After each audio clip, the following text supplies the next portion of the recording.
So hi everyone, I thought it's time to do a cottage garden update. Lots changed in the last few weeks.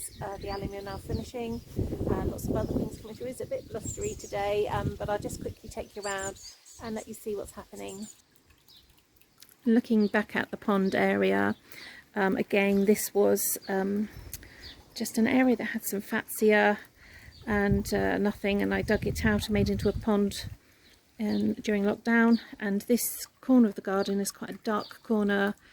It's difficult to find things to grow there, but the geraniums seem to be really happy, and the Gertrude Jekyll rose definitely happy. And then I've put a wisteria in, which actually goes up over the decking, and this is the wisteria's 4th or 5th year now. It's not flowered yet, but it wasn't a very mature one when I bought it.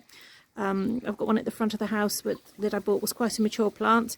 Had to pay a bit more for it, but it actually flowered for the last 2 years. So if you're going to buy a wisteria, you do get what you pay for to a degree, because yeah, if you get a young plant, you're not going to see any flowers for quite some time.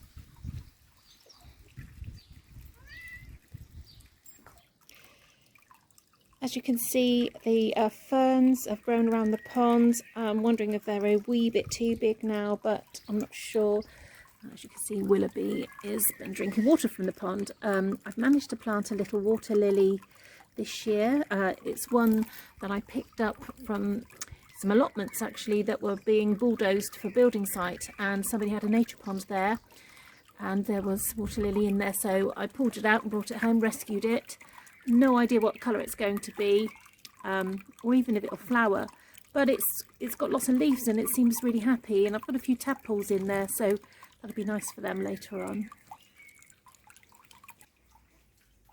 Now I love roses, particularly this rose, which is Gertrude Jekyll, and the smell is absolutely amazing.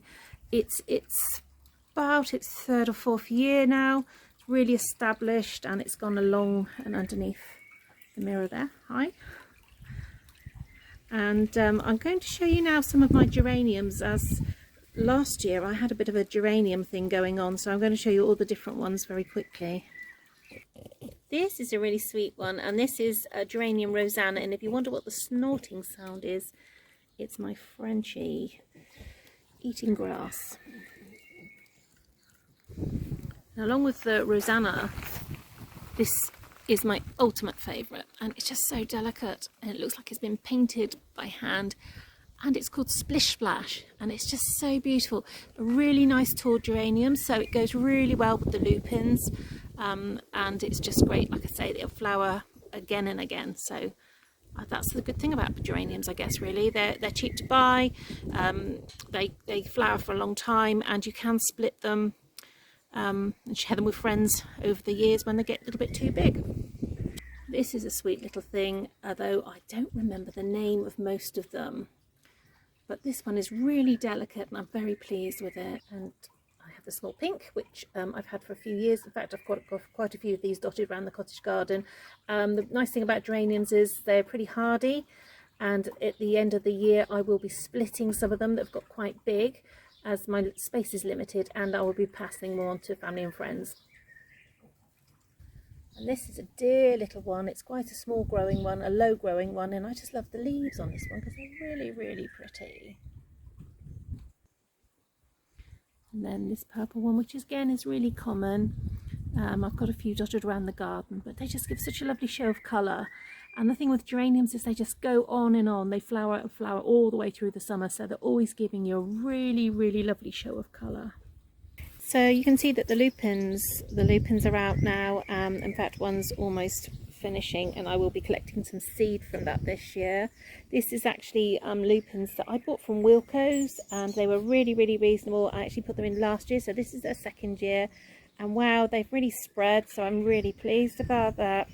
And next to it I've planted something called Amy, which is almost like a cow parsley type of thing, and I tried to grow it last year. It failed. This year I started off in the greenhouse, and I'm really excited because it looks like I'm going to get some flowers from that this year. As you can see, the allium are pretty much all finished now, but they've been absolutely beautiful. So the scabious are now out and really looking lovely, and that's quite a nice pack of scabious there, and the reason is because I planted 3 plants together to give a bit more impact. When I started cottage gardening, I'd buy plants and say 3 of a type, and then I would just plant them in 3 different places, but then they didn't really show them off properly, so I decided to start planting them in little clusters. You don't need to do that with every type of plant, but certainly with things like that, just to get a nice show of colour. So I've done that with a few plants. I group planting to get a better show of colour rather than one here and one there. It's much nicer, and I'm really pleased because I have 2 clematis on this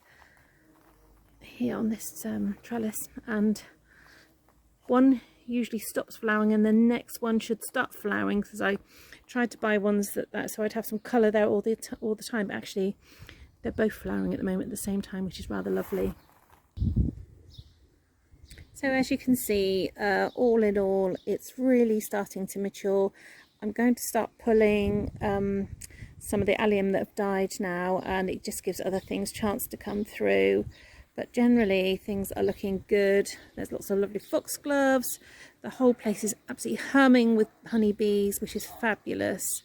And I'm really pleased with the colour scheme. As you can see, pinks, purples and whites. And yeah, I think it's working out. I say it's only a small area, but you don't have to have a big garden to do a cottage garden. And that just shows this very small area that I took up the grass during lockdown and decided to make it into a cottage garden area, and I'm really glad I did it now. It's looking okay. And just before it rains too much, I will show you quickly, just to give the garden that cottage feeling.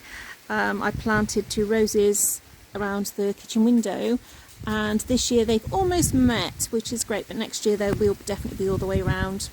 I hope you've enjoyed looking around the cottage garden. I'm learning all the time, loving sharing what I've done with you, and really enjoying your comments. Thank you. Okay, so we're having a bit of a shower now, so I'll say goodbye. Don't forget to click and subscribe, like if you like what I'm doing, and I will see you again.